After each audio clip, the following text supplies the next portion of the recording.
Vamos ouvir a palavra do Senhor. Você pode pregar aí que eu fico sentado. Graças a Deus. Amém, queridos? É uma bênção ouvir o pastor Leandro Matos, que tem a graça de Deus alegrar o nosso coração naquilo que Deus tem para as nossas vidas. A gente olha para a Bíblia Sagrada e às vezes dá a impressão de que algumas coisas na Bíblia só aconteceram lá e não acontece aqui com a gente. Tem coisas que a gente olha no nosso dia a dia e dá a impressão de que nós olhamos por um texto que, quem sabe, talvez, será que não foi? Eu já ouvi muitas coisas, e você também, e eu quero caminhar com você para a gente entrar propriamente no texto que Deus tem para nós.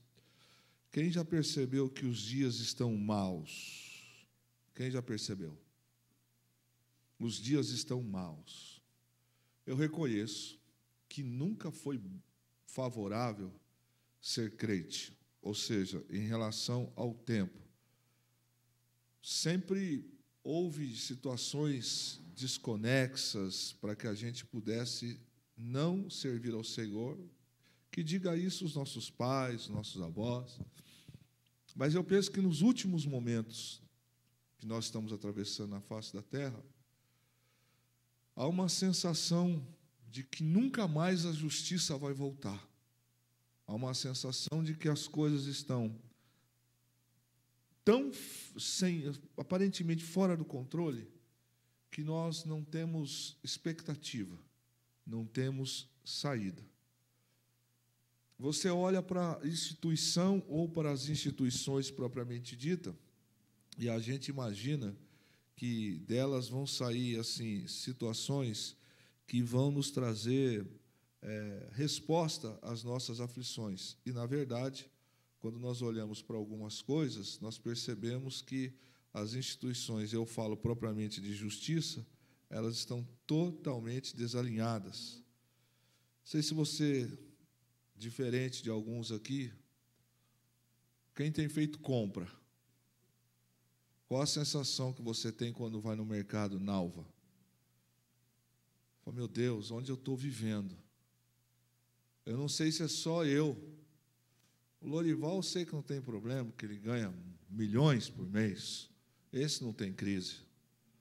Mas a sensação que dá é, esqueceram de mim, parte 3. Do meu salário, então, esqueceram, acho que uns 30 anos atrás.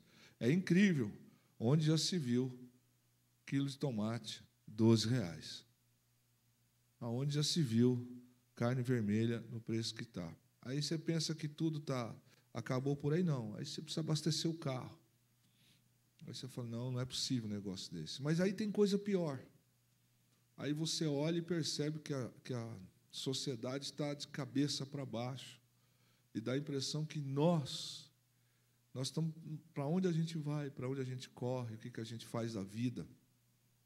Não deveria de acontecer, mas também acontece entre nós. E eu vinha pedindo a Deus para esta noite algo que vai na contramão de alguns pregadores que só falam que dá tudo bem para crente.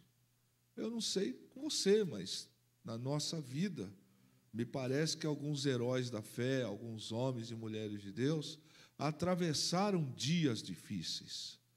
E não foram dias assim, só de ficar escondido na caverna. Teve dia de perseguição, teve dia de guerra. Quando você olha, por exemplo, para a vida de Davi, que é o mais comentado até do que Moisés no Velho Testamento, e é uma referência até na Torá, quando você olha, apesar de você olhar para Moisés, que é o mencionado ali, você chega em Israel hoje, em Jerusalém, Davi é o mais mencionado, de tanta história, de tanto significado que tem. Mas quem olha para Davi hoje e vê Davi num trono, não tem muita clareza do que aconteceu. Davi também passou por uma situação cuja qual nós estamos sujeitos. E se tem uma coisa que está acabando com algumas pessoas, é a perseverança. Quem não tem experiência com Deus, quem não tem vida com Deus, qualquer vento vai derrubar, sim ou não? Qualquer vento vai derrubar. Você já cansou de ouvir frases no meio das mensagens? Deus não entrega nada grande antes de tratar com alguém primeiro, provar Ele primeiro.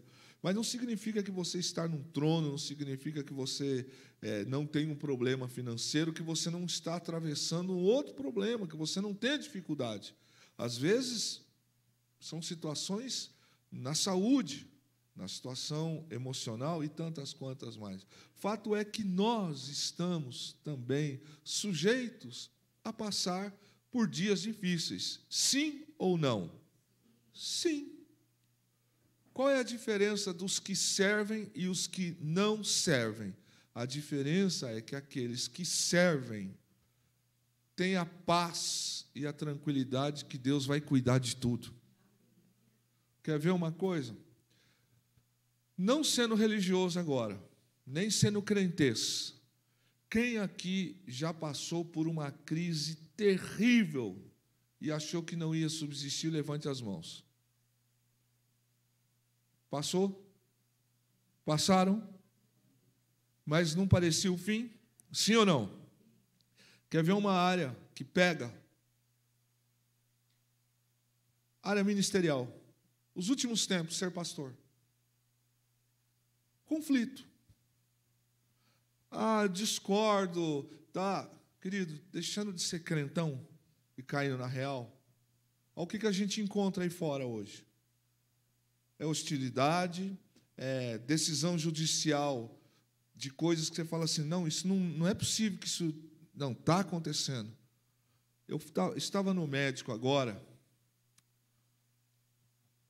é bem provável que alguém vai me perturbar as panturrilhas depois do que eu vou falar, mas a gente precisa ser homem.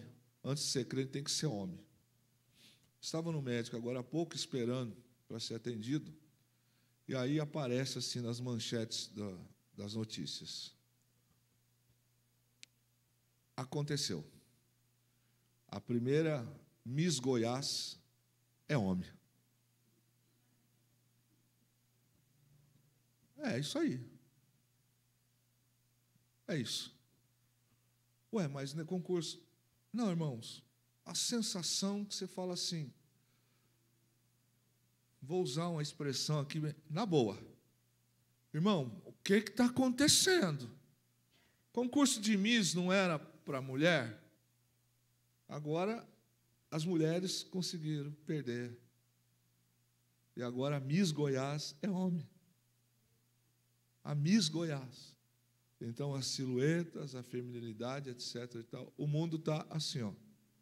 E você quer uma última aí? Teve um outro dia uma luta, acho que foi, não sei se foi no MMA, um campeonato mundial, que colocaram um trans para lutar com uma mulher, porque diz que agora é tudo igual. Só que jamais a força de uma mulher será, via de regra, vou colocar aqui, via de regra, igual a de um homem. Resultado, o título mundial naquela categoria para mulheres foi ganho por uma trans. Agora eu te pergunto, o que está acontecendo? Massacrou a mulher quando lutou na luta. A mulher, geneticamente, foi massacrada na luta e foi dado como campeão, no caso, foi dado o título de campeã para aquela lá. Para aí, irmão, o que está acontecendo? Aí você encontra pensamentos, se não iguais, bem mundanos dentro da congregação. Discordo, não concordo, não penso assim. Então, aqueles os quais Deus colocou, tudo que você estudou, tudo que você ora, tudo que você busca, eu não penso assim. Eu não penso assim. O pastor pode pensar assim, mas eu não penso assim. Não, eu não acho que é isso, eu não penso que é aquilo. Então, coloque-se agora no lugar de um pastor, de um líder, de um missionário, que está na contramão de tudo isso e dizendo, ei, a palavra de Deus é essa aqui, a Bíblia diz isso aqui é pecado, isso aqui está fora. Você imagina a hostilidade que vive. Está um pouco diferente da época de Jeremias, não, de Isaías, não. Não está, na época de Elias também não está. Na verdade, querido, todos esses homens, Elias passou por angústia, Isaías teve os seus momentos, teve a questão de viver em angústia. Nós encontramos Davi, nós encontramos Moisés, nós encontramos o próprio Eliseu, tantos homens que passaram por isso, nós encontramos discípulos por isso. E eu quero compartilhar com você aquilo que Deus tem para nós esta noite. Antes de ler o texto bíblico que eu quero ler com você, eu preciso dizer do que se trata, para a gente compreender aquilo que Deus pode fazer. Primeira coisa é que a angústia está para todos, para homem, para mulher, para pastor, para membro, para não crente, para crente. Angústia está para todos. Todos nós estamos sujeitos a passar por momentos de angústia. Sim ou não? Segundo a Bíblia, sim. Quem lidera, quem não lidera, quem é solteiro, quem é casado, quem é viúvo, quem é divorciado, todos nós estamos sujeitos a passar angústia. Sabe aquele negócio, aquele nó que dá na garganta, aquele aperto que dá no peito, aquela vontade de chorar, aquelas sensações que muitas das vezes a gente não entende, não quer viver, mas vem. Não é? Pastor, você está lá e está assim, Senhor, é tanta coisa para resolver a situação, não consigo achar uma saída. Não. Deus, é isso, Senhor, é aquilo. Deus, como é que faz? É um problema, às vezes, com um filho, um problema com uma filha, uma situação, e começa aquela dor no peito. E sabe o que é mais complicado de tudo isso? Que isso traz também situações físicas, além da questão emocional. Isso traz também uma condição que afeta a nossa condição física. E aí começa a trazer algumas situações para a nossa vida que você fala assim, mas eu sou crente, meu Deus do céu. Não, crente também passa. Crente também passa por momentos.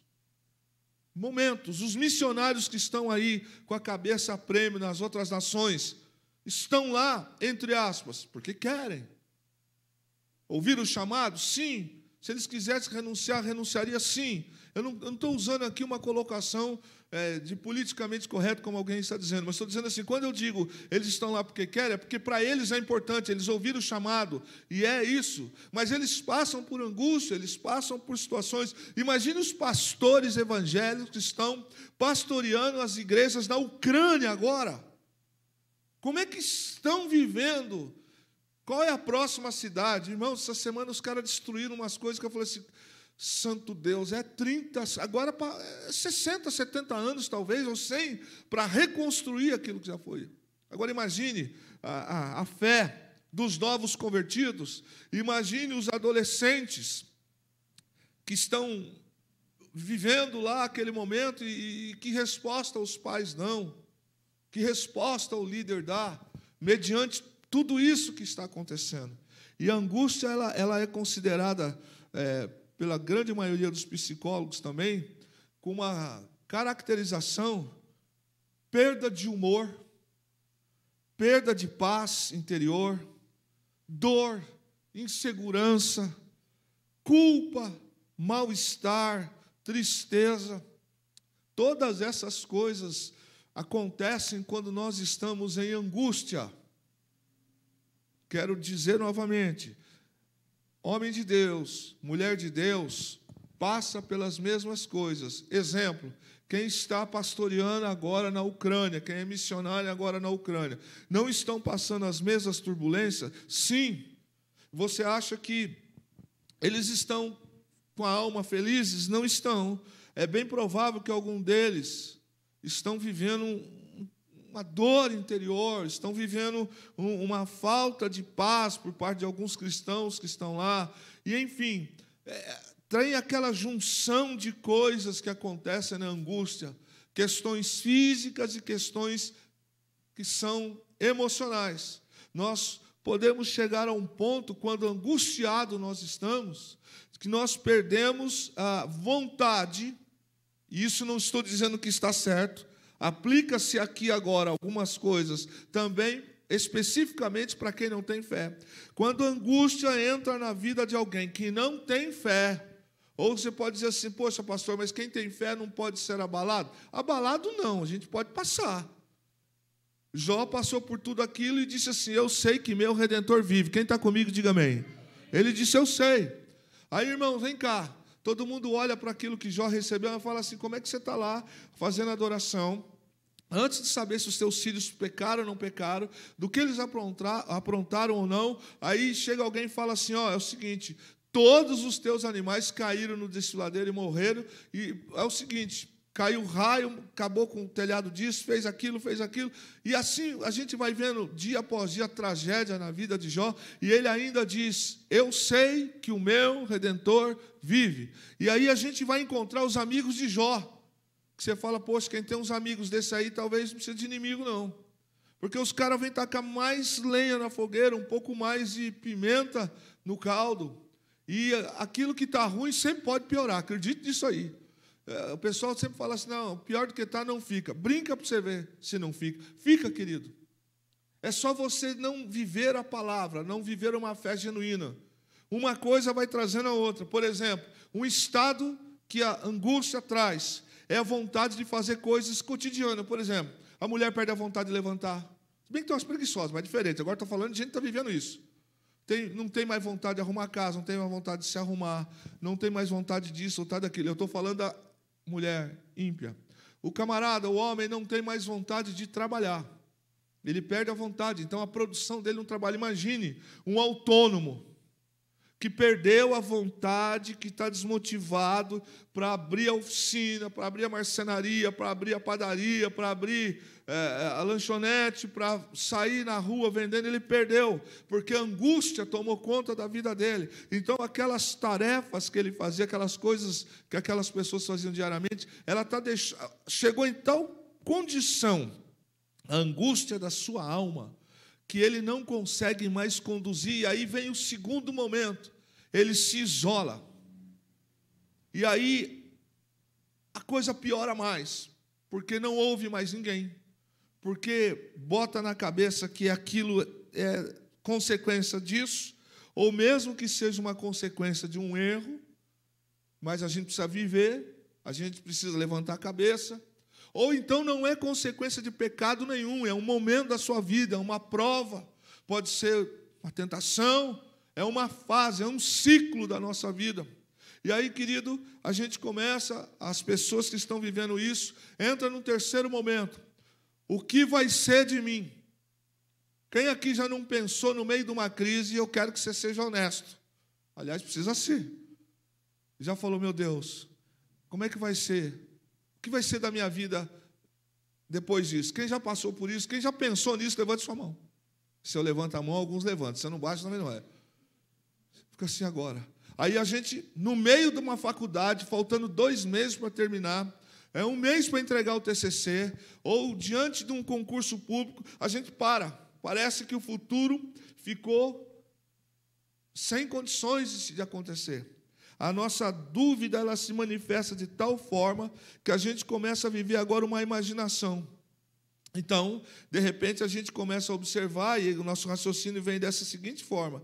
Nós começamos a relembrar experiências de A, de B, ou coisas do tipo, minha avó morreu disso, fulano viveu assim, ciclano foi assim. E aí nós começamos a passar por um tempo mental em que nós começamos a ficar ansiosos.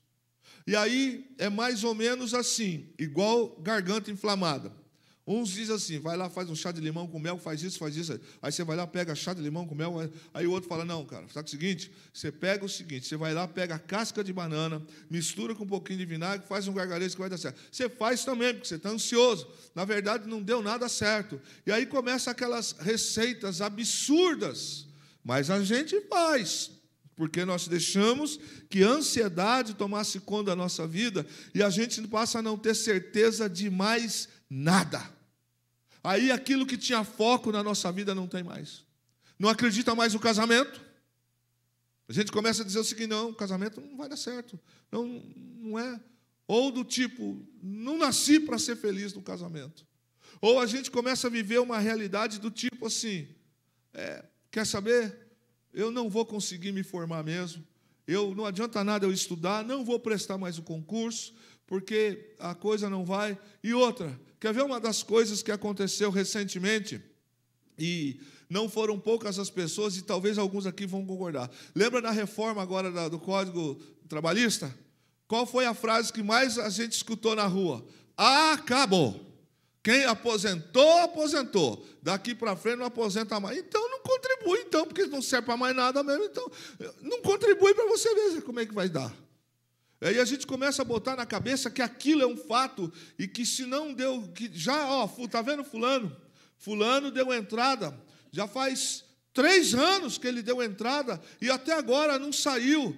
Se ele que está, irmão de Matusalém, não aposentou, e eu, que nasci ontem, que não sei o quê. Aí a gente começa a pegar os exemplos dos outros, os problemas dos outros, as consequências dos outros, e a gente é crente, a gente crê em Deus, e a gente começa a dizer assim, então é isso mesmo, então não vai dar. Aí não recolhe mais, o autônomo não recolhe mais, aí o sujeito começa, quer saber de uma coisa? Eu vou dar um jeito de ser mandado embora, vou faltar. Isso, novamente eu digo, não é coisa de crente.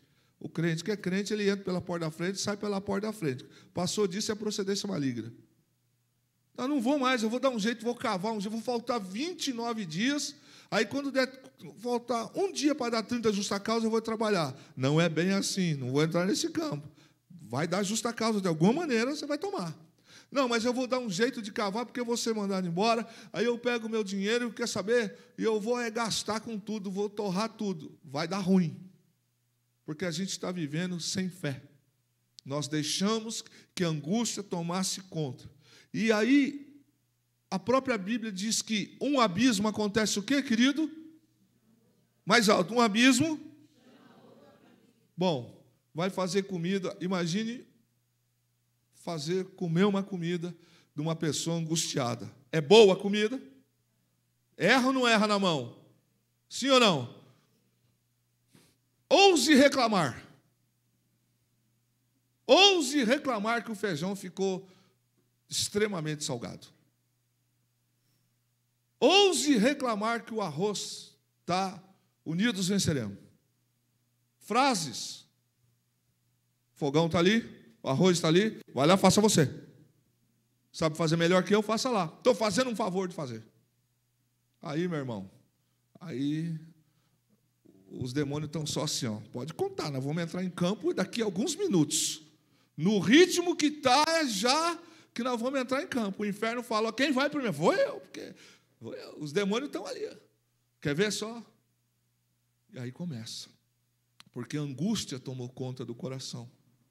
Começa a fazer, nenhum de nós está livre. Vai fazer um diagnóstico médico, sai um resultado, e o resultado não é bom. O resultado é ruim. Não é algo que a gente queria. Alguém mentiu para nós, disseram que a gente era Highlander, que quando aceita Jesus a gente nunca mais vai envelhecer. Mentira, vai envelhecer, vai enrugar, vai ficar meio esquisitão, de repente vai ficar meio jega andando assim, talvez vai ter que... Se alguém disse para você que não ia acontecer, mentiu. Está sujeito a acontecer. Alguns vão morrer dormindo. Tomara que seja essa a nossa morte. Outros nem sempre, outros vão passar um estreito, e eu acho que alguns vão dar uma ralada, para dar uma tratada aí, para acertar algumas coisinhas aqui. E aí a gente começa a viver debaixo da angústia, a gente começa a criar problemas, viver problemas, mas a gente crê na Bíblia, a gente continua crendo na palavra. E para a psicologia é o seguinte, a angústia pode estar associada a problemas ligados ao emocional, ao bem-estar, e traz, junto consigo, a depressão. E agora vem o segundo momento da angústia, que é o cruel, que é o pior. São as doenças psicossomáticas, aquelas que vão dar no famoso nervo à flor da pele. Quem já não disse ou ouviu essa frase? Estou com o nervo à flor da pele. Quem já ouviu? Mas sabe o que chama isso aí? Psoríase. Tem alguém aqui nesta casa que você conhece, que quando ele fica nervoso, ele faz assim, Dizem que tem um cara aqui nesta igreja que não gosta das coisas, ele faz assim, Tem alguma coisa que saiu fora do controle. É um sintoma. Então, os nervos começam a ficar à flor da pele. Por exemplo, você está vivendo isso, já está num momento emocional ruim, aí é o seguinte, o garoto chegou e falou assim, pai, me leva no parquinho hoje, você está com o cheque estourado, você está com algumas coisas, o que vai vir? Esse menino é doido, esse menino não mora aqui, Satanás, não sei o quê, onde você viu? E o garoto não tem nada a ver com isso, ele não entende os problemas. Mas os nervos chegaram à flor da pele. E aí a coisa vai indo de mal a pior. E aquelas sensações que vão vindo na condição típico, que tem a turma que não pode sair uma doença nova. Parece que é medalha. Sarna de extintor. Não existe. Eu acho que eu estou com sarna de extintor. Ele vai inventar porque é moda falar que está com sarna de extintor. Aí, eu estou com falta de ar. Mas a verdade, querido, é outra coisa. Pode ser gases, pô. Pode ser excesso de peso, e aí está tudo difícil. Por exemplo, agora nós estamos entrando no período do inverno. Qual é o maior problema para quem tem pressão alta? Natural, se você não tomar cuidado, vai. Ninguém vai morrer aqui nesses dias, pode ficar tranquilo e em paz. Mas é bom você tomar o remedinho todo dia. Se não tomar, tem prescrição médica, não tomou, vai dar ruim. Aí, querido, vai se cuidando. Mas aí começa, quando as coisas chegaram nesse ponto, a angústia já saiu do emocional, agora vem tontura, vem aquela pressão, e a famosa assim, ó, vou ter um infarto. Tem algumas que já comentam. Põe a mão aqui, ó. Como é que está? Às vezes acontece sim, porque esse tipo de sensação já saiu do emocional e achou espaço e agora entrou na condição física. E sabe o que é pior, querido? A gente começa a ter sentimento negativo, a gente começa a ter crises de ansiedade, e aí alguns vão engordar, outros vão emagrecer. Aí você escolhe. Não é? Aí, um dia alguém falou com uma pessoa assim, quem que eu falei essa semana? Eu falei alguma coisa assim, acho que foi o Felipe, que a gente aprende com o erro dos outros e com os da gente também. Frases bobas, que você fala assim, por que eu não calei a boca? Você encontra alguém que há tempo que você não conhece, você olha para ela e fala assim, não acredito, você está grávida. Ela fala, não, eu só engordei.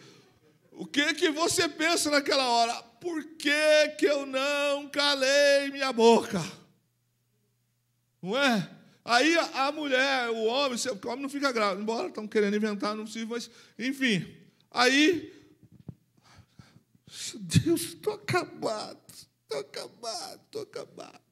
Vem aquelas coisas que a gente traz para a vida da gente, choro. Chora. Você está chorando? Fala comigo. O que aconteceu? Chora. Não quer falar com ninguém. Não quer ver ninguém. Sentimentos de culpa. Olha onde a falta de comunhão com Deus vai levando. Não sei se você está acompanhando o raciocínio. É já que vai haver uma manifestação maligna para tirar a vida. Qual a razão da minha vida? Está dando tudo errado. Aí a pessoa começa a passar por aqueles momentos. E ela começa a ter aquelas coisas que na vida não faz mais sentido. O casamento perdeu a graça. Não tem mais vontade de comer. Nós ouvimos aqui essa semana, num relato de uma outra situação, de uma enfermidade, quem veio aqui, nós ouvimos aonde a enfermidade da alma pode chegar, o problema psicossomático também pode levar. Você não come mais, você não tem mais vontade de sair, você não tem mais vontade de estar entre pessoas, e esse sentimento, eles vão trazendo dificuldades de uma tal forma que a gente começa a enxergar assim, para mim não tem mais saída. Esse é o ponto aonde Satanás espera essa verbalização da gente, ou essa demonstração da gente. Não tem mais saída. E aí eu converso com pessoas que dizem assim, mas por quê? Eu falo, não, porque uma voz está dizendo para mim pular da ponte. Não, porque não tem mais jeito. Queridos, eu trabalhei com algumas pessoas que, lamentavelmente, elas tiraram a sua própria vida. Não tinham crise financeira, eram pessoas que tinham coisas que nós talvez nunca teremos, mas havia nelas um vazio. E tiraram a vida, escreveram bilhetes, lamentável, porque angústia tomou conta. Então, algumas das coisas que dão na vida de quem está com esse sintoma, a pessoa começa a ter inquietação e falta de paz. Eu não sei você, irmão, mas nem todo dia a gente vai ter dinheiro para ter a mistura que a gente quer todo dia nas refeições. Nem sempre a gente vai ter dinheiro para comprar roupa, para comprar sapato. Eu vi aquele sapato, eu quero, embora não precise. Vai ter momento na vida da gente, principalmente quando a gente fica adulto, que aí o pé não cresce mais. Então não tem justificativo para ter 200 pares de sapato, que você vai usar o par de sapato 2018. E não vou nem profetizar isso aqui. Vai passar um tempo, você vai olhar e falar, meu Deus do céu, não está na moda mais. E começa a ter aquela falta de sossego, começa a dar algumas coisas na vida da gente, e nós vamos perdendo também o sono. E aí, irmãos, deixa de dormir para você ver o que acontece. A primeira noite, nem tanto. Mas depois de 30 dias, dormindo picado, você vai ver aonde vai dar. Vai ver as consequências disso no corpo físico, aonde vai dar. E tem outra coisa que é mais triste do que tudo isso. Quem não tem Jesus, coloca a sua confiança no médico, no advogado, na condição financeira do momento, no que ele está passando naquele momento. Abra sua Bíblia comigo. Salmo 120. Salmo de número 120. Vamos ler. Eu gostaria de fazer uma leitura com você de uma maneira um pouco diferente hoje. Vamos ler a parte A do verso 1 só. Depois a gente lê o 2. E no final a gente lê o B do verso 1. Na minha angústia. Quem escreveu isso? Davi.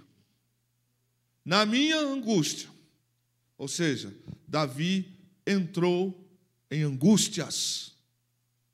O rei Davi, o homem que matou Golias, o homem que as mulheres cantavam, Davi matou centenas de milhares.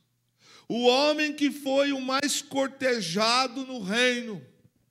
O homem que o profeta derramou sobre ele óleo para separar como rei, ele diz, na minha angústia. Ou seja, a angústia está para todos. Não necessariamente todos passarão, mas se passarmos, saiba que nós não somos privilegiados, amaldiçoados, condenados, ou vamos morrer nisso, porque a angústia é um momento, é uma fase.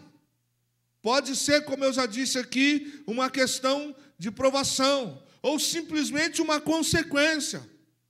Na minha angústia, parte A do verso 1. E aí, Davi, no verso 2, ele diz assim, Senhor, livra a minha alma dos lábios mentirosos e da língua enganadora. E ele diz, que se dará, o que será acrescentado para essa língua enganadora? Flechas agudas do poderoso com brasas vivas de zimbro. Ai de mim, que peregrino. Ele está declarando que peregrino. Ele está declarando que ele está nesse tempo peregrinando. Entenda onde a gente vai chegar. Ele diz, ai de mim, que peregrino em Meseque habito nas tendas de Quedar. A minha alma bastante tempo habitou com os que detestam a paz. Pacífico sou, mas quando eu falo, já eles procuram a guerra. Bom, nós encontramos aqui uma declaração do grande rei Davi, dizendo que ele, como um homem comum, passou por isso. Ele atravessou um tempo na vida dele, e o texto diz, Senhor, olha como Davi estava vivendo. o tempo dele, que isso está acontecendo, ele está vivendo cercado num ambiente, num momento em que as mentiras, as calúnias estavam atacando a vida dele de tal forma, e ele compara isso como flechas de zimbro na mão dos poderosos, nas mãos de valente. É gente que tem poder, é gente que tem estrutura. E ele se pergunta: o que essas pessoas ganham com falar em calúnias e mentira contra a minha vida? O que será que eles vão ganhar? Porque eu estou vivendo hoje uma consequência, ou uma situação, ou um momento, e eles estão ainda inventando coisas a meu respeito. Olha, o que essas pessoas estão ganhando? E ele compara o efeito dessas línguas, dessas coisas que falavam a ele, como flechas em zimbro, ou seja, era um tipo de madeira tão poderosa, tão forte, o zimbro, que ela, transformada em carvão, a sua eficácia em produzir a fogueira e aquecer era tão forte, que Davi expressa-se o seguinte: o que eles estão falando de mim, o que eles estão fazendo com a minha vida, é como se eles estivessem jogando flechas de zimbros sobre o meu corpo. Eu estou vivendo esse tempo. Ele que era rei, ele que foi separado como rei, e ele está dizendo na sua oração: Senhor, livra a minha alma dos mentirosos. Mas a declaração do texto, quando ele compõe, diz que ele está vivendo aquele tempo, ele passou por aquele tempo, e a chave já começa a aparecer para nós. Davi clamou ao Senhor. E sabe, querido, é isso que Deus tem para nós, para esta noite de estudo. Vida com Deus pequenininha não vai aguentar. Falta de relacionamento, de intimidade com a palavra de Deus. Isso aqui é forte, querido. Falta de prática, de leitura, de alimentar-se da palavra, de buscar na palavra. Quando? Quando está doente. Quando? Quando está com problema. Quando? Quando falta grana. Não é isto. É a falta de intimidade com o Senhor. Então é aquela questão de que eu só leio, eu só procuro Deus, eu só busco Deus nos momentos de crise. Aí, irmão, no momento de crise eu vou estar pequeno, eu vou estar vazio, porque eu não tenho intimidade com Deus. Então, por exemplo, para uma pessoa que recebe um diagnóstico de um tumor maligno, ela vai receber aquela notícia da seguinte forma: ok, não era isso que eu queria, ninguém se agrada, ai que legal, olha, não é que eu estou com um tumor maligno, não, ninguém faz isso. Ela vai receber a notícia com tristeza, obviamente, e ela vai dizer: doutor, qual é a saída? Olha, nós vamos passar por esse tratamento, vai acontecer isso, pode acontecer aquilo, e tudo pode acontecer. E ela vai dizer: bom, vai chorar? Vai, possivelmente sim. Ela vai ficar triste? Óbvio que vai. Ela acabou de receber um diagnóstico de uma situação, de uma doença que aparentemente poderá lhe levar à morte. Mas, deixa eu entender aqui então, pastor. Essa pessoa que é cristã, ela pode sofrer uma enfermidade e isso pode encurtar o tempo de vida dela? Se for da vontade permissiva de Deus, sim. Amém, queridos? Pode. A diferença é que esta pessoa, no meu exemplo, que acabou de receber essa notícia, é uma pessoa de oração, é uma pessoa que lê a palavra de Deus, ela é alimentada, ela não depende de pessoas para alimentarem ela. Ela tem uma vida de oração. Eu gosto muito de ter como referência aquelas pessoas mais experientes, aquelas senhoras dos tempos que estão praticamente acabando, que para elas o dia precisa ter, melhor dizendo, oração. Então elas leem a Bíblia, elas oram, elas vão lavar as suas louças, eles vão fazer as suas coisas, mas tem lá numa rádio, talvez Essencial FM, uma palavra, um louvor, ela está escutando. Ou então essa pessoa está no seu dia a dia, ela almoça, cuida das suas coisas, ela pega a Bíblia, vai para um canto reservado da sua sala, do seu quarto, lê um texto, ora, mas isso é um hábito dela, porque ela aprendeu que ela precisa estar forte. Esta pessoa, quando receber uma notícia ruim, ela vai ser como todo ser humano, vai ficar triste, ela vai ter que deixar de fazer algumas coisas por um tempo. Talvez a quimioterapia vai fazer cair os seus cabelos. Eu estou sendo aqui um exemplo bem pesado, porque é algo que não agrada.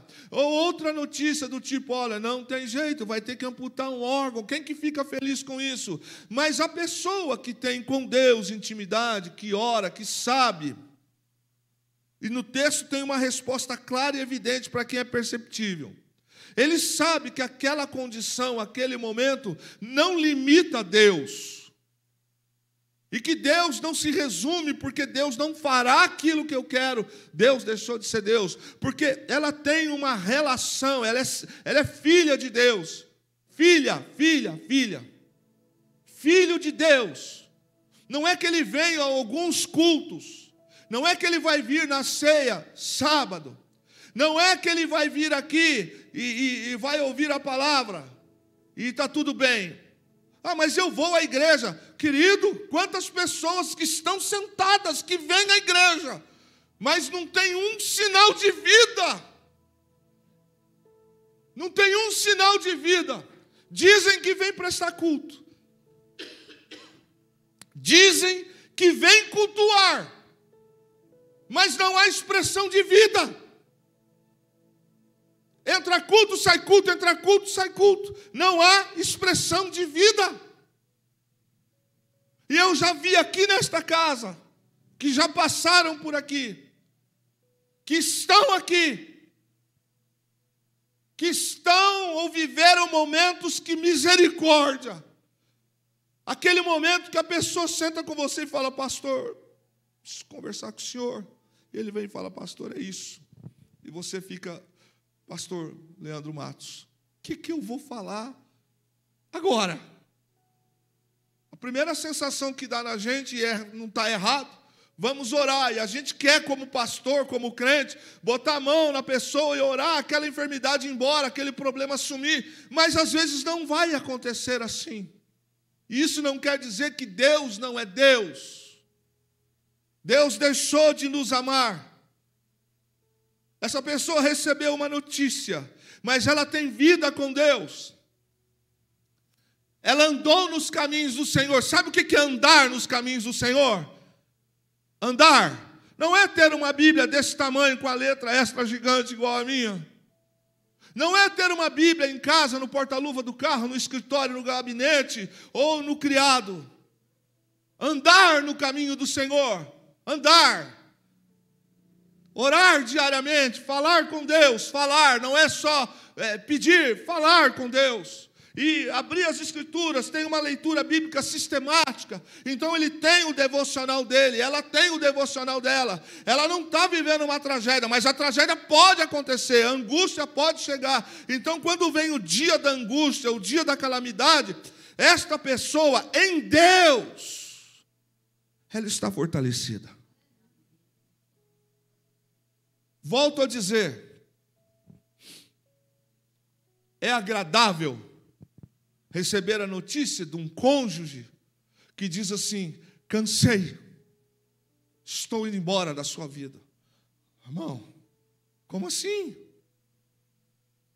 Como assim? É agradável receber uma notícia, olha, teu filho está com problema na medula óssea.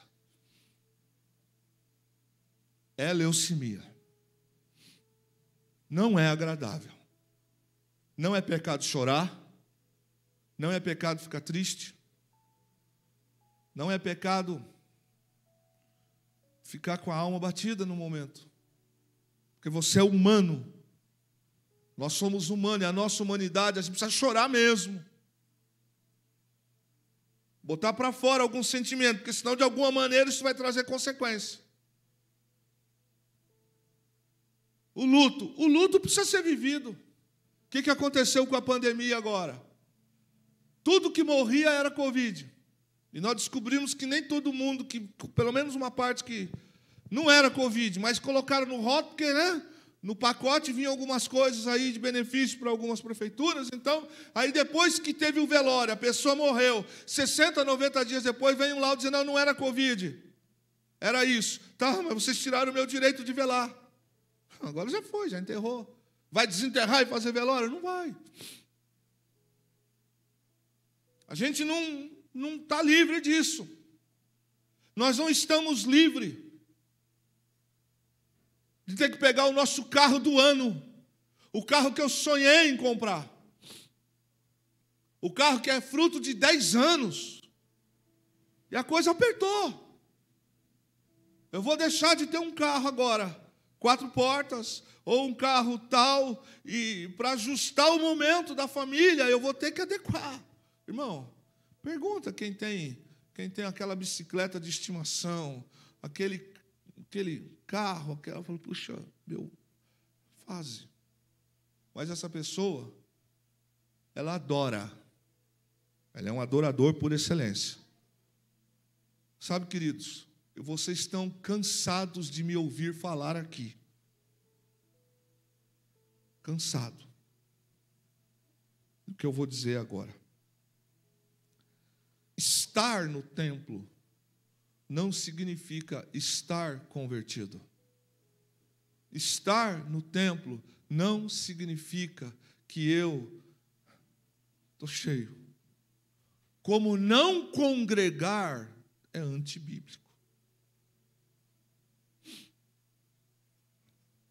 Mas a diferença é que quando estava chovendo, eu adorava. Quando estava sol, eu adorava. Quando tinha carne, todos os domingos na panela, eu agradecia do mesmo jeito. Eu não era um crente que dependia da famosa frase, 6 oram por mim. Eu orava. Você orava. Quem olha para o livro de Jó fala, ainda bem que foi ele. Tá, irmão, deixa eu fazer um pensamento aqui só, um pensamento, por favor. Não me chame de herético. E se cair sobre nós uma aprovação do tipo, como é que faz? O pastor nem brinca com isso. Ó, irmão, e se acontecer conosco algo do tipo, vai ter que passar. Sabe qual é a diferença, querido? O livro de Ageu fala isso com uma frase muito bacana, muito forte. Então vereis a diferença dos que servem e os que não servem. A angústia pode acontecer na vida do pastor? Pode. Pode acontecer na vida do diácono, do dizimista, do não dizimista, dos nossos filhos. Quantos homens de Deus que pregam a palavra, almas se convertem, mas às vezes os da própria casa estão longe de Deus. E de vez em quando o capiroto velho chega e faz assim, ó. Vim, como diz Paulo, esbofetear-me. Salvo os outros, mas teu marido não é crente, tua esposa não é crente, teu filho está afastado. Sabe qual é a lógica do diabo? Investe, que ele vai renunciar ao reino. Investe. E isso, quando eu digo para vocês orarem pelos pastores, eu me incluo sobre isso. Que não são poucos. E alguém vai dizer assim, se renunciam é porque não reconheceram o chamado da vida dele. Irmão, deixa eu dizer uma coisa. A dor de barriga de um, é ele que está passando por aquela dor de barriga, não é você. É na casa dele o problema. Então é muito fácil eu olhar para alguém e dizer assim, porque não é de fé, porque não vive com Deus, porque se tivesse convicção, vamos julgar não, para a gente não ser julgado. Então, muitas das vezes, a pressão está tão forte tão pesada que alguns, para que eu vou continuar pastoreando para passar por isso? Para viver isso? Se eu trabalhasse disso, o diabo fala, ótimo. Começou a acontecer, sair dos lábios dele algumas coisas do tipo, já está considerando que. Ou então, vem os secretários do diabo. O que adiantou esse tempo todo você dentro da igreja? Você estava em todos os cultos. Aí. Era o último que saía, o primeiro que chegava. E agora? O que vai ser? Sabe o que é isso? Esbofetear o rosto. Mas eu volto a dizer, quem é servo, sabe quem é seu Deus. Esse corpo físico um dia vai embora. A gente tem que cuidar dele mesmo, porque ele é templo do Espírito Santo. Mas um dia vai descer ao pó. Um dia nós vamos ter que conviver com algumas notícias do tipo, papai foi, mamãe foi. Olha, um dia, talvez, uma situação, nós vamos ter que passar, ou passaremos por algumas coisas, cujas quais a gente não queria passar. Qual é a diferença de quem frequenta um templo? Ele frequenta como frequenta um clube, um bar, um mercado. Quer ver uma coisa que você vai fazer a minha mãe ficar apaixonada por você? Você convidar minha mãe para ir para a praia, ela vai falar, tal. Se convidar a mãe para ir pescar, lascou. Aí que não. Mas convida a minha mãe para ir no supermercado. Parece que ela está em Hollywood, Miami. Olha, não dói mais nada na mãe. Convida a mãe para ir no supermercado tal. Ela dá uma rodeadinha, põe sua sainha, um sapatinho da vovó e tal, e já está chique entrando no carro. E se você não tomar cuidado, você vai passar uma tarde, porque é a coisa mais gostosa do mundo. Você fala, meu Deus do céu. Isso. Sabe, queridos, nós não estamos livres de passarmos por situações na vida e a provação extrairá de nós, escute, o nosso melhor ou o nosso pior. Porque assim como o sujeito que tem intimidade com Deus, ele vai passar pela prova, dando glória a Deus. Sabe quem cantava essa música? O irmão Lázaro. Quem foi um dos primeiros que o Covid levou? Você olha para o Lázaro e fala assim, mas não dá para entender. O cara... Aí vem aquelas frases prontas de efeito que nunca a gente falou. Tanta gente ruim. Mas aqui ninguém falou isso na vida ainda, né, irmão? Tanta gente ruim nesse mundo. Mas fulano de tal. A vida e a morte estão diante de Deus. Ele é soberano. A diferença é que quem frequenta a igreja, o templo, é como alguém que vai no mercado de promoção. Olha, hoje eu fiquei sabendo que no mercado Jesus me chama, a fraldinha está chique.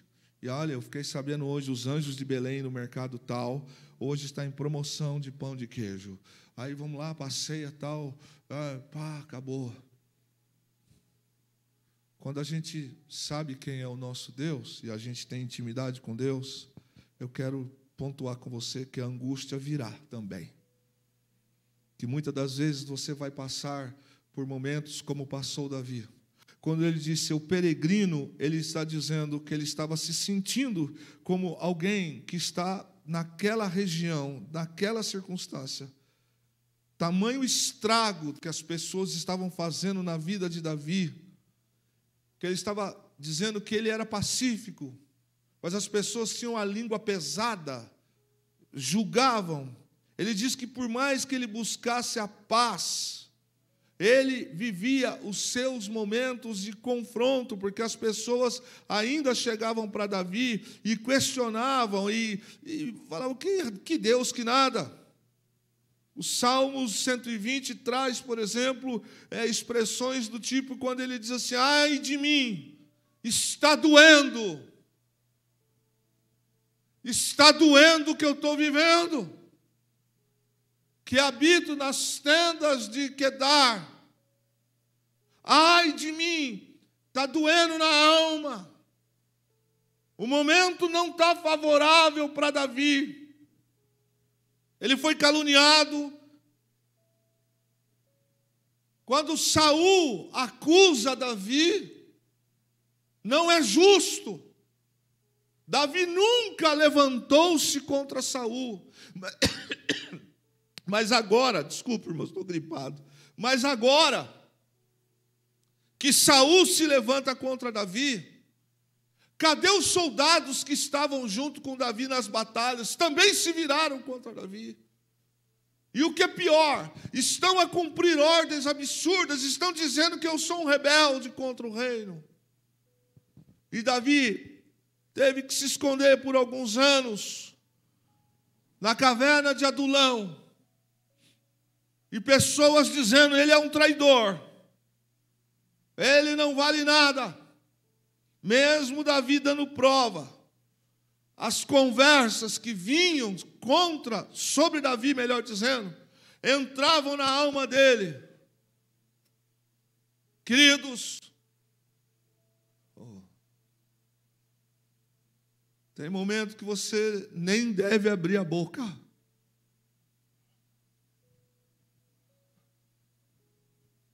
Deixe que Deus te defenda.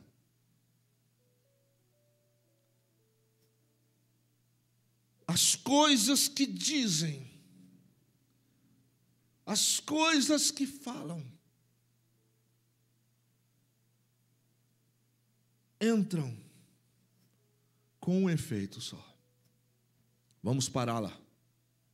Vamos pará-lo. Davi está dizendo que ele estava vivendo um momento da vida como numa hospedagem temporária. Ele sentia-se como um estranho que estava exposto aos inconvenientes daquela turma. Ele estava vivendo na alma, parece que o tempo não passava para Davi. Parece que aquela trajetória de dor, de pseudo-abandono, de angústia, nunca ia acabar. Ele disse: ai de mim, que peregrino sou, que habito em Meseque e nas tendas de Quedar. Sabe quem era esse povo? Os de Meseque, bárbaros, pessoas que não eram civilizadas, dadas a todo tipo de hostilidade, de língua e de ações. E Davi estava dizendo: eu estou habitando. Os de Quedar eram descendentes de Ismael. Começa a entender. Contra os israelitas. Uma declaração de hostilidade. Cadê o teu Deus? Cadê as tuas medalhas? E Davi está vivendo um tempo que ele diz assim: eu não estou bem. Minha alma está gritando de dor. Ele diz: ai de mim, que peregrino em Meseque, nas tendas de Quedar. Ele estava vivendo um tempo de hostilidade, um tempo de perseguição, um tempo de calúnia. E ele não podia morar onde ele queria morar. Não era justo o que ele estava passando. Mas aprouve a Deus ele passar. A alma de Davi está tão doída que ele se sente, ele diz: eu estou vivendo como um peregrino no meio de estranhos. Cadê os amigos que quando a gente estava bem, mandavam o zap? Nos chamavam para algumas coisas. Agora a grana acabou. O status quo acabou. Você não é mais patrão, agora virou empregado. Aí alguém diz assim: mas a Bíblia não está escrito que tu serás a cabeça? O diabo sabe citar até versículo para te provocar. Davi está vivendo esse tempo que a alma dele, ele diz: ai de mim, ai, está difícil. Parece que a noite não vai ter fim. Se eu perguntar para levantar a mão agora, todo mundo, acredito que vai levantar experiências, as mãos, dizendo: não, pastor, eu já passei por isso, ou estou passando por isso, de abrir a janela do quarto e ficar olhando para ver se ela volta, se ele volta, de abrir a caixa do correio, ver se não chegou nada, abrir a caixa de e-mails, ver se não chegou nenhuma notícia, e a notícia não vem, e o que é pior, está escalado para pregar domingo, e o tema que o teu pastor te deu é: pregue sobre família. E aí tem os de plantão. Está falando que Deus é provedor, mas olha lá. Eu quero concluir isso com você, para você vir ceiar sábado. Volta para o capítulo, para o verso 1. Salmo 120. Na minha angústia, clamei ao Senhor. Nós paramos aí. Durante esse tempo que Davi passou por essas coisas que eu pincelei com você, ele continuou orando, buscando. Agora, irmãos, aonde é que Deus achou Davi para ser rei? No palácio? Aonde que Deus achou Davi para ser rei? Com certeza, pode falar assim, irmão. Eu sei que às vezes é chato porque ele fica com medo de errar. Pasto. Deus achou Davi no pasto. O que despertou em Deus chamar, eleger Davi? Que ele adorava no pasto, debaixo da névoa, tempo de neve, no calor, quando os ursos, os leões vinham, Davi adorava. Isso despertou. O Senhor disse para Samuel assim: já tenho eu eleito um segundo o meu coração. Que cara é esse? Que Deus é esse? Que segundo o meu coração, e agora eu estou vivendo em angústia.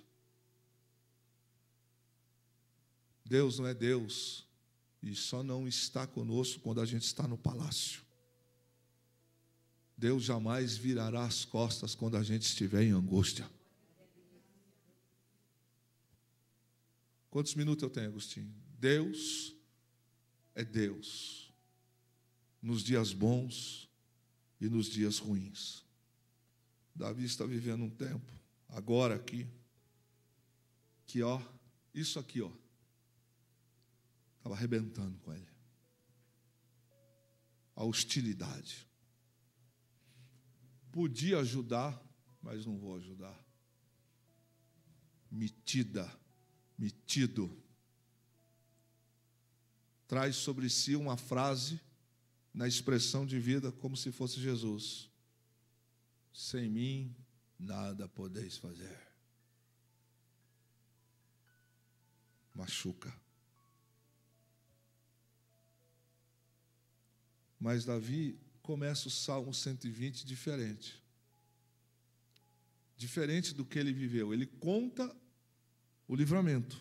Depois ele conta do quê? Parte B do verso 1. Eu vou ler inteiro. Na minha angústia clamei ao Senhor. Agora que a gente sabe, lembrou que é angústia, aí tem uma vírgula. Na sua Bíblia tem uma vírgula? Todas as Bíblias têm uma vírgula? Fecham, ele está afirmando: eu vivi dias ruins. Eu passei por dias ruins. Eu fui traído, eu fui abandonado, eu fui rejeitado, eu fui caluniado, eu vivi dias ruins. Mas eu clamei ao Senhor, e Ele me ouviu. Davi está dizendo: nos piores dias da minha vida, no dia da minha falência, que o inferno apostou, o dia em que todos viraram as costas para mim, o dia em que os meus melhores companheiros, que eu achava que eram, eu chorei, eu gritei, doeu, mas disse, eu continuei orando. E ele diz, e o Senhor me ouviu. Ele está afirmando, eu passei pela angústia, eu passei pela prova, eu passei pelo momento. Eu orava nesses dias. Mas esse Davi não orava só agora na prova, ele orava também lá. Só que agora ele está passando. E ele diz, eu orei. Mesmo quando eu chorava, mesmo quando doía, eu orava, eu apresentava a minha súplica, e ele diz assim, e o Senhor me deu resposta. E eu termino aqui com você. Ore, clame, em tempo e fora de tempo. É melhor adorar a Deus nos dias bons, para que você esteja forte nos dias maus, Rafaela. Porque os dias maus podem vir, mas não se esqueça que o Deus dos dias bons também é o Deus que vai te exaltar, te proteger, te guardar, te sustentar nos dias ruins. Você não está só. Você não está só. E não vem coisa mais pesada do que a gente possa suportar. A provação extrai da gente o melhor ou o pior. De alguns vai extrair palavrão, abandono. De outros vai extrair, não te largo, Jesus. Não largo de Jesus, eu fico com Jesus. Só ficaram 2, só ficaram 3. Fico. De Jesus eu não largo. Na minha angústia, Davi disse, eu clamei e o Senhor me ouviu. Eu não sei a quantos além de mim o Espírito edificou esta noite. Entenda, passa. Ó, a palavra de Deus é essa, passa. Não existe uma afirmação ficará, a angústia vai passar. Nós vamos sair melhores, mais fortes. O que eu tenho que fazer, pastor? Adore. Você não vinha para o culto feliz da vida, não se arrumava nos dias bons? Continue se arrumando. Como assim, pastor? Mas eu não estou com alegria. Então, vá adorar a Deus bem. Põe a tua melhor roupa. Aplauda, cante. Você está prestando culto. Isso não vai mudar a sua história. Deus conhece o seu coração. Deus sabe o que você está vivendo. E o diabo está de olhinho em você ali, ó. Vamos ver, vamos ver. Como assim? Está levantando a mão, está chorando, mas está pulando, está dançando na hora do louvor, está feliz. Na minha angústia, clamei. O que eu faço na angústia? Tem coisas assim, irmão. Vai ter que passar. Ninguém vai passar por você a sua luta, a sua dor, porque você vai ter que passar. Qual é a saída? Continue crendo. Continue fazendo o seu melhor. Você não vinha para o culto de carro, mesmo morando no pertinho? Vai a pé. Ah, mas querido, se for para adorar a Deus só quando tudo estiver bem, aí é encantamento, aí é outra coisa. Faça o que você tem que fazer. Se nos dias bons você produzia coisas boas, continue produzindo coisas boas nos dias ruins. Nos dias bons você não dava o seu louvor? Dê o seu louvor nos dias ruins. Deixe Deus usar você nos dias ruins. Deixa Deus te achar praticando adoração nos dias ruins. Quem entende?